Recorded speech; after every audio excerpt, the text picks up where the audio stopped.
Don't you remember why I told you to stay close to me during the French Revolution? Because after the French Revolution, it was gonna rain? Close. I said after the French Revolution comes the Reign of Terror!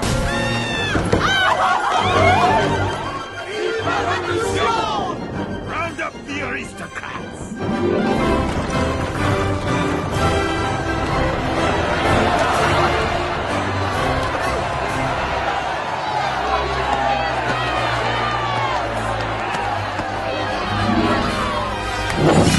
The Queen and her aristocratic cronies must pay the price for their gluttony. We will slaughter them like the dogs they are, starting with this one! Mr. Peabody! What should I do? Nothing, Sherman. Just stay right there. But Mr. Peabody! Everything's going to be fine, Sherman. Just stay right there.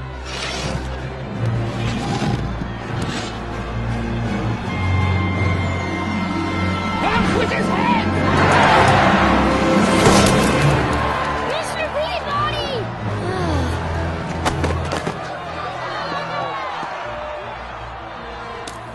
A cantaloupe? The lowest of the fruits. Who dares to insult me with this melon? Get that down! Mr. Peabody, how'd you escape? It's simple, Sherman. I noticed the distance between the sewer lids, reasoned that there must be one directly under the guillotine platform, noted the loose board under the basket, computed the angle at which the setting sun would bounce off your glasses, momentarily blinding the executioner, and chose that moment to swipe the executioner's melon, giving me the added weight to tip the boards, facilitating my exit. That's amazing. It's not amazing. It was just a matter of keeping my head. Huh. Keeping your head up. I don't get it. There he is! After them! Come, Sherman, quick!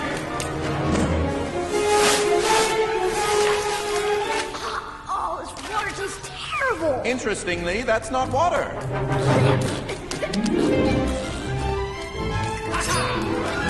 I've got you now.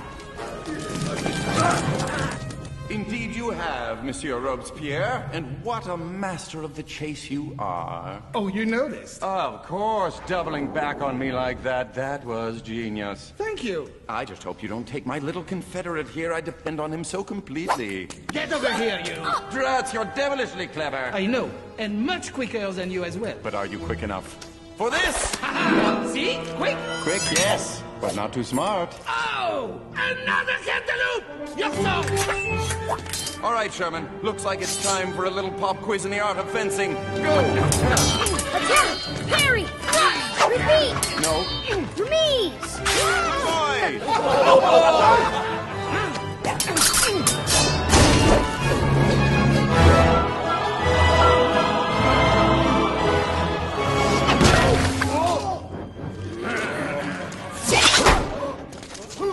Ha-ha! You missed! I never miss. Come on!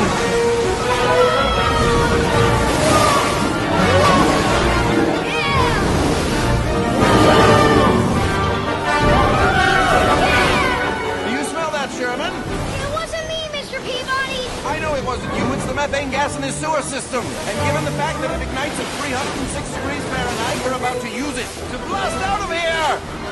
Hang on!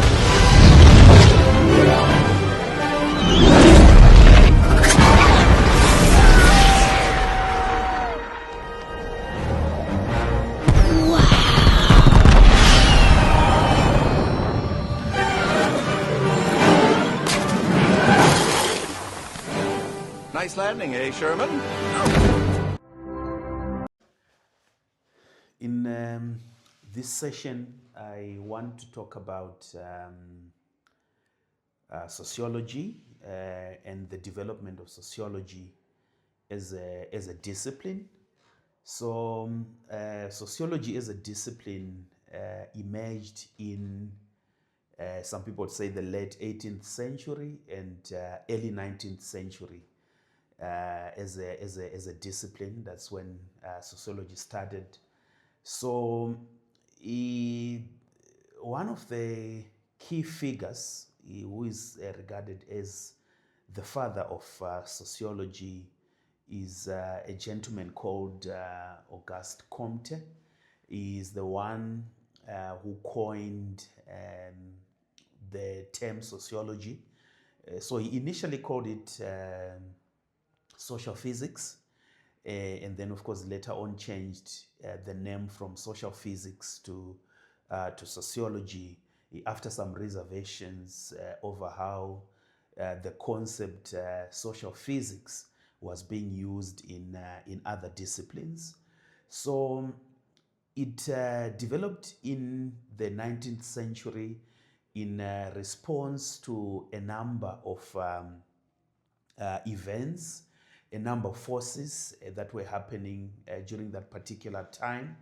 I think this was a time of rapid change in the society, rapid transformation in the society, and I think some scholars such as Kao Polanyi actually regard this period, the early 19th century, late 18th century, as a period of a great transformation, or a time of great transformation.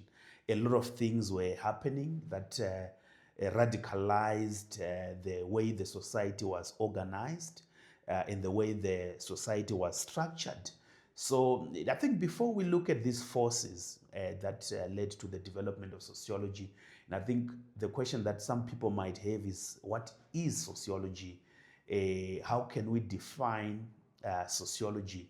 So there are quite a number of definitions that have been provided, scholarly definitions on what sociology is.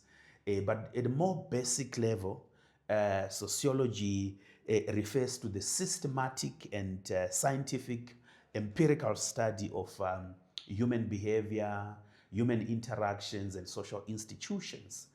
Some people have also tried to define sociology as the scientific study of societal problems and solutions to those particular problems.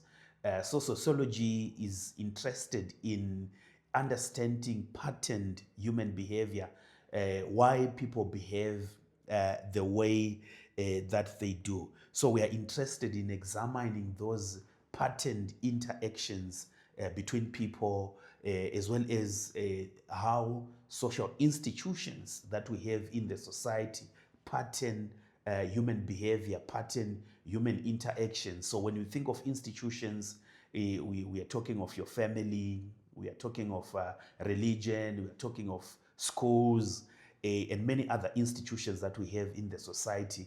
How do these shape human behavior and everyday interactions? So that's what sociology is interested in.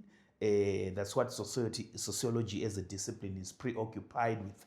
So going back to what led to the development of sociology as a discipline, like I highlighted, that there were many rapid changes and transformations that were happening during the 19th century.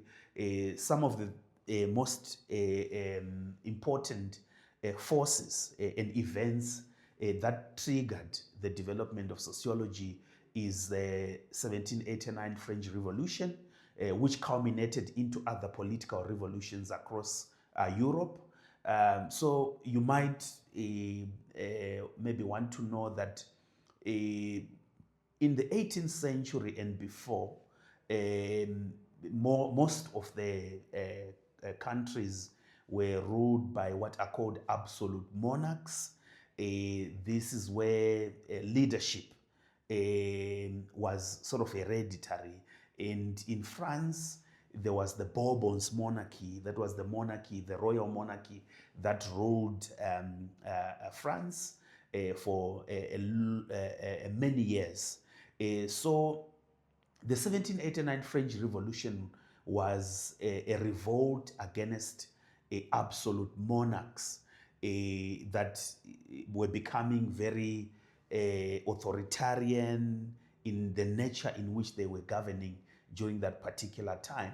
So the 1789 French Revolution created some kind of anarchy and disorder, which attracted the attention of early thinkers such as Emil Durkheim, such as Herbert Spencer, such as George Herbert Mead, Simmel, Karl Marx, and other early founding fathers of the discipline of sociology.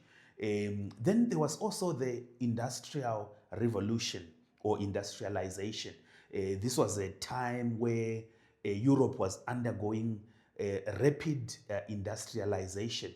And this industrial revolution ushered in a new economic system that was regarded as capitalism. So we're moving from a very predominantly in traditional and rural kind of system, which was, of course, referred to as feudalism by Marx. That transition from feudalism to capitalism as a result of the Industrial Revolution is also what attracted the attention of early thinkers such as Karl Marx. Many of these guys were interested in the widening inequalities, where those that owned and controlled the means of production were becoming progressively wealthy and rich, while those that didn't have anything except their labor to sell were becoming progressively poor. So people like Marx had names for these different groups: those that owned the means of production, and by the means of production we mean your land, the industries, and other businesses. So those that owned the means of production, Marx referred to these as the bourgeoisie, while those that were working for those that owned the means of production were regarded as the proletariats. So these had nothing except their labor for them to sell so that they could survive. So they were widening inequalities between the haves and the have-nots, and this is what attracted the attention of people like Karl Marx, people like Emil Durkheim, and also people like Max Weber. There was also poverty becoming more pronounced during this particular time, massive exploitation of workers who were working very long hours, paid very little as a result of industrialization and attempts by those that owned the means of production to accumulate wealth. So they were only trying to accumulate wealth through exploiting the labor power of those that did not own the means of production. So apart from the 1789 French Revolution and the Industrial Revolution, we also see rapid urbanization at the same time, where a huge number of people was migrating from the rural areas to the urban areas to tap into the opportunities that were being created by, a rapidly industrializing economy. So industries were being established, businesses were being established. So many people then moved in their large numbers from the rural areas to the urban areas in search of better opportunities.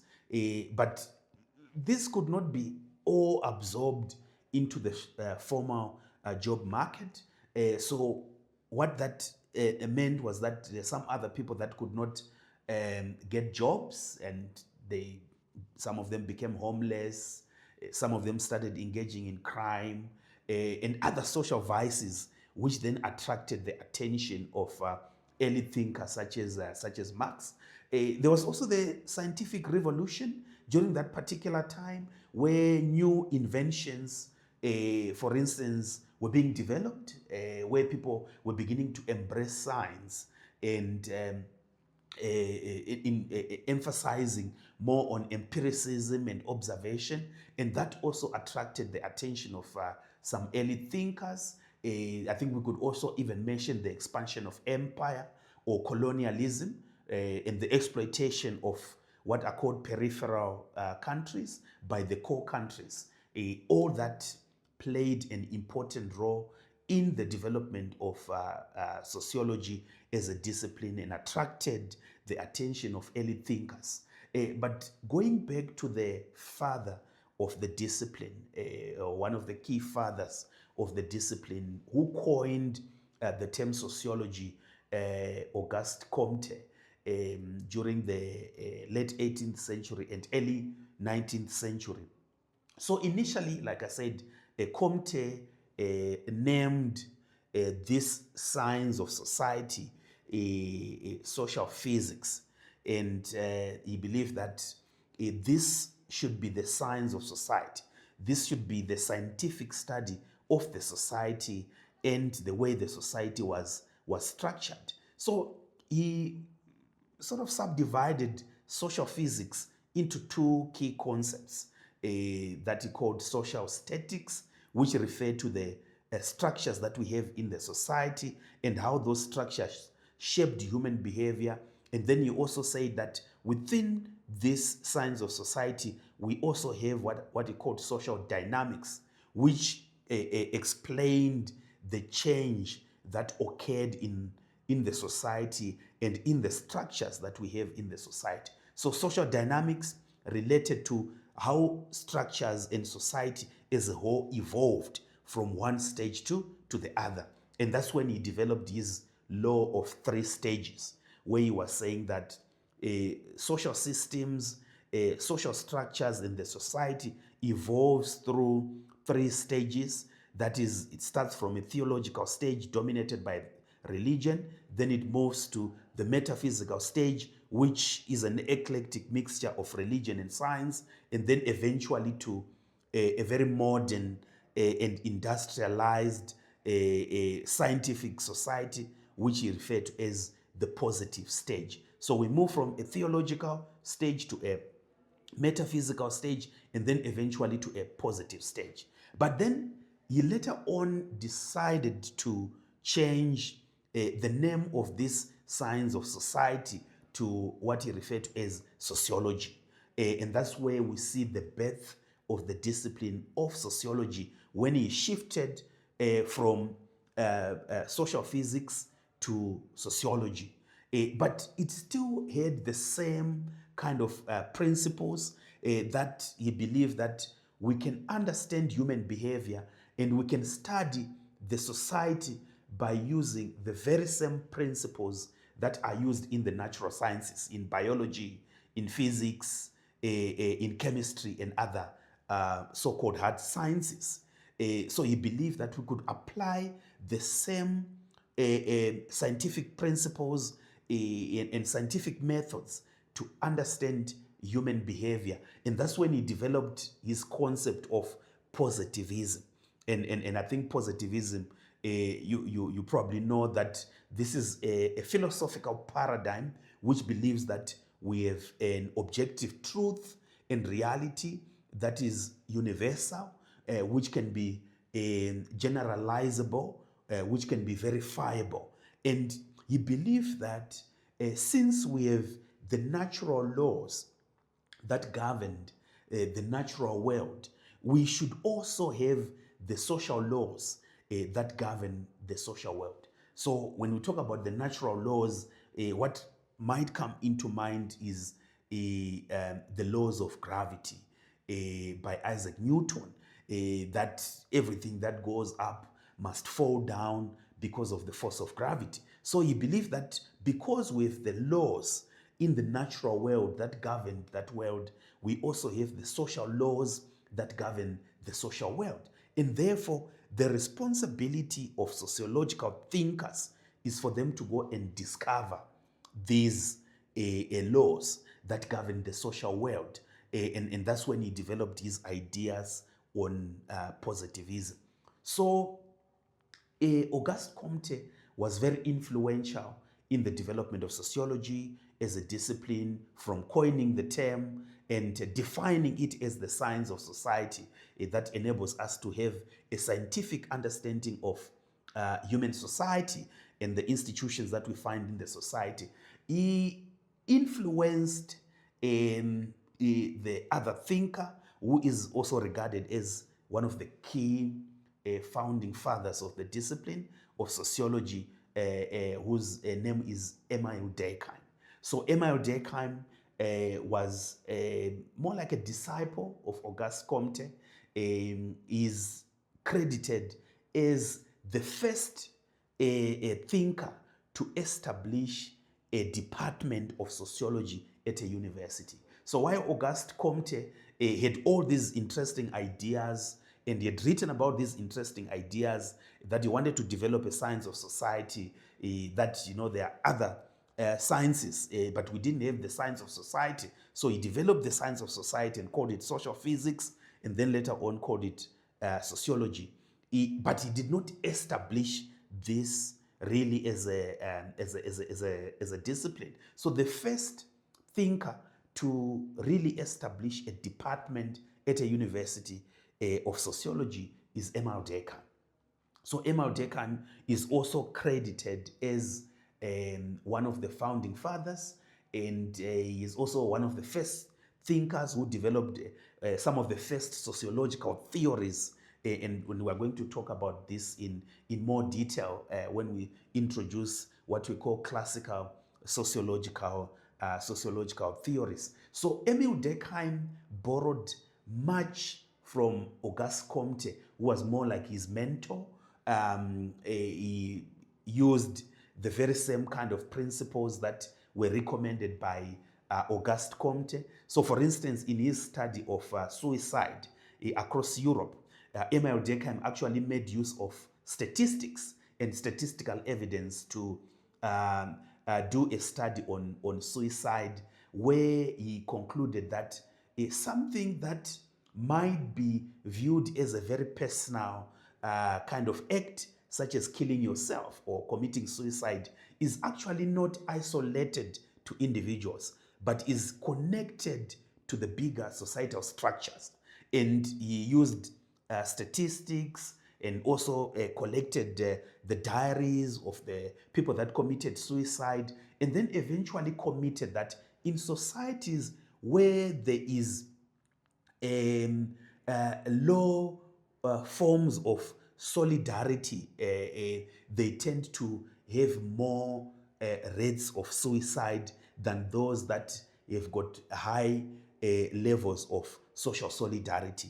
He also believed that in spaces where there is less regulation, people are also more likely to commit suicide, in much the same way that even in spaces where there is excessive regulation, the people are also likely to commit suicide. So by making use of religion, Emile Durkheim, in his elementary forms of religion, which is one of his key texts, and suicide, which is another one of his key texts, he concluded that amongst the Protestants, who are a religious group, there is a lot of individualism among Protestants, and as a result of that individualism, people struggle to confide in any of their problems to other people, and as a result, they tend to keep their problems, which then sometimes may compel them to commit suicide. Unlike amongst the Catholics, where he believed that the Catholics were in most cases more united as a family, and people would freely confide their problems, confined to other people, and as a result, they are less likely to commit suicide than the Protestants because of the level of integration. So in communities or societies where there is low forms of solidarity, where people are not integrated or united, then people are more likely to commit suicide. So Emile Durkheim relied on statistics, and this is more like embracing positivism, that we can apply scientific principles that we borrow from the natural sciences and apply them in studying the social sciences, in studying social phenomenon. In this case, using statistics to understand human behavior, such as incidences and rates of suicide. But Emile Durkheim also sort of took influence of one of the key thinkers during that particular time, called C. Wright Mills, who introduced the concept of the sociological imagination or the sociological perspective.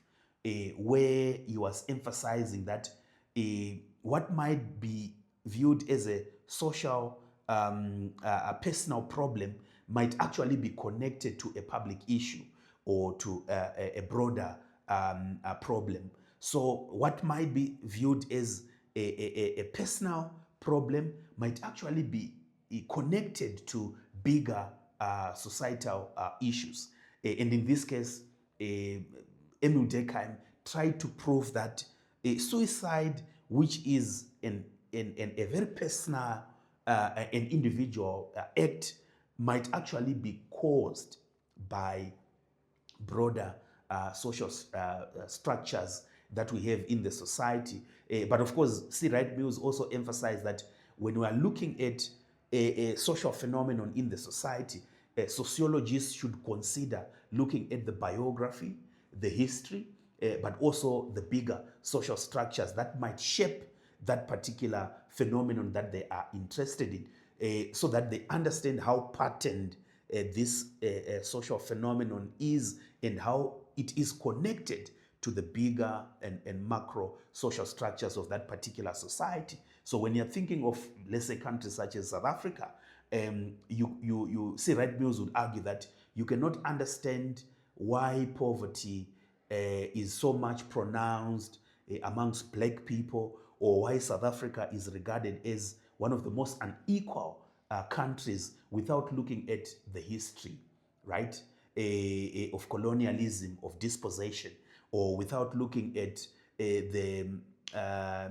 bigger social structures that operated, such as the system of apartheid, but also even the macroeconomic structures of the post-apartheid South African society. So all these are sort of interesting events and processes that attracted the attention of early thinkers. So you would see that some of the early thinkers, such as Emil Durkheim, Auguste Comte, were responding to all these rapid changes that were happening in the society during that particular time. So, for instance, Emil Durkheim developed his theoretical ideas from urbanization, or his concept, such as anomie, were preoccupied with understanding how is a society held together at a time of rapid transformation, where people no longer share the same norms, values, and belief systems. Why? Because in urban areas, you have people from all over the place who are bringing in their different norms, values, and belief systems. So Emil Durkheim's question was, how is order and stability maintained when you have got people from all over the place who are bringing their different and diverse cultures in a space, living and working next to each other? Then people like Karl Marx was preoccupied with understanding the effects of an industrializing society, right? The inequalities, the class struggle, the alienation that happens as a result of the growth of capitalism and the Industrial Revolution. So you would see that Marx developed his theory from the process of industrialization and the consequences of industrialization. So all his ideas are premised on an attempt at explaining the process of industrial revolution and the consequences of the industrial revolution and the growth of capitalism. And that is also what people like people like Max Weber were preoccupied with, trying to understand how these processes were developing.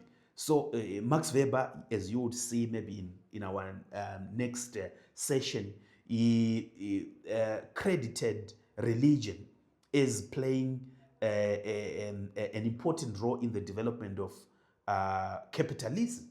And he highlighted that capitalism did not only grow like what Marx highlighted, that it grew as a result of one class exploiting the other class and then accumulating wealth and then creating the system of capitalism.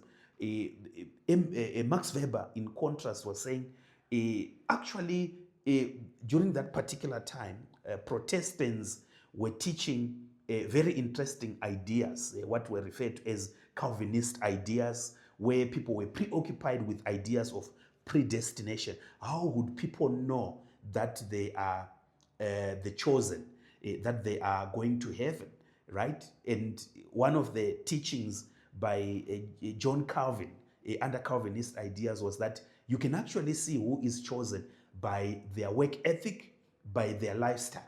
So they were teaching frugality, they were teaching hard work, that people should work hard, they should not engage in conspicuous consumption or excessive consumption, and they need to rationalize in their businesses and business ventures. So people were working hard, they were calculative and rational, but at the same time, they were not spending excessively. So what happens when you're working hard and not spending the profits you are likely to accumulate?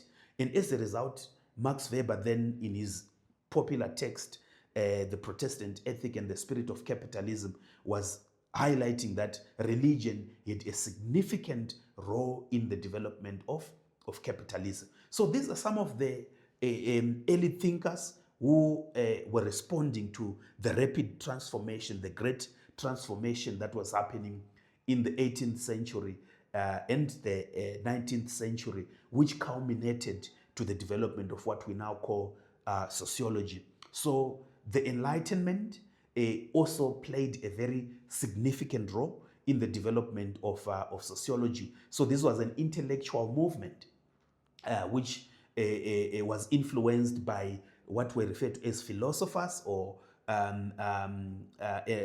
critical thinkers, who started to question institutions in the society. They were introducing new ideas, questioning religion, questioning political leaders. And these guys were critiquing the idea that leaders were divinely ordained. And they were emphasizing and foregrounding ideas such as liberty, fraternity, which attracted a lot of people that had before been dominated by religious ideologies. So these Enlightenment thinkers questioned religion, the influence of religion. They questioned politics and the connection between politics and religion, and that enlightened people about their rights, about their liberties, and people started fighting against exploitative systems of the time, where people were realizing that, oh, so if God created man in his own image, then why should we have some people, for instance, enjoying at the expense of others? Why should we have other people paying taxes for the benefit of others? So people started revolting against their political leaders, against their religious leaders, which created some form of anarchy and chaos. And that chaos is what then attracted the attention of early thinkers that we now call sociologists. So this is sort of part of the history of how sociology developed as a discipline, from starting as an idea that it should be the science of society to crystallizing into a university department. And then from there, this then spread. So you actually see that the discipline of sociology initially developed from France, because Auguste Comte was a French thinker. Émile Durkheim, who established the first department of sociology, was also a French. So sociology is a European discipline that was preoccupied with trying to unpack and explain European modernity and the rapid changes that were happening in Europe during that particular time. And then from there, it started spreading to other parts of the world. And with colonialism, the discipline of sociology also found its way to newly established African universities in the 1910s, 1920s, and up to now. Sociology has become a fully fledged discipline. So in our next section, we are going to be looking at some of the earliest theoretical ideas that were developed when sociology was established as a discipline. Like I said, people like Emil Durkheim developed what he called the functionalist theory, and then people like Karl Marx developed what is referred to as the Marxist conflict theory, and then Max Weber, one of the earliest thinkers, developed what is called the symbolic interactionist theory, and that is what we are going to be looking at in our next sections. Thank you.